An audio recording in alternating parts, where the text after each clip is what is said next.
Let's set up our high side discharge gauge here, which is our red hose, and it's going to go to our liquid line on our condensing unit, which is the smaller pipe. And we're going to set up our low side suction gauge here to our insulated bigger line on our air conditioner.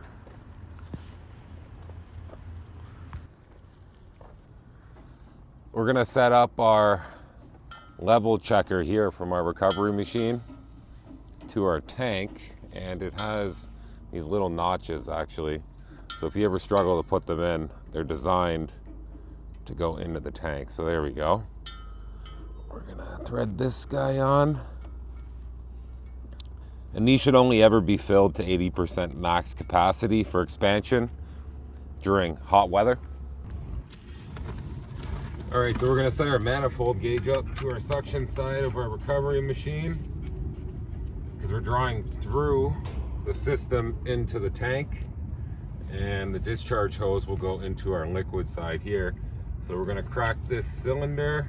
We're turning on our recovery machine to liquid setting, and you're gonna notice that it's gonna stop operating.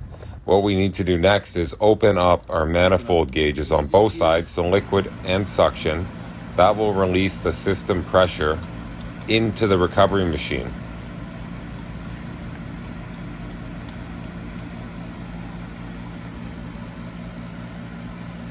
We'll let it come down. The refrigerant should be out in the next 20 to 25 minutes.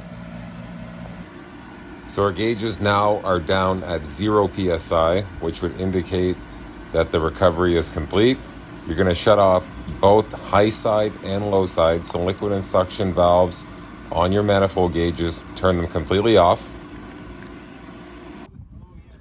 Now we're going to turn our recovery machine to purge. This is after our manifold gauges have been shut.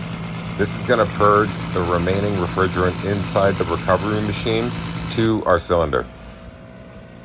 Once the recovery machine has done its purge by reaching 0 psi on both gauges, we're going to shut off the recovery cylinder valve.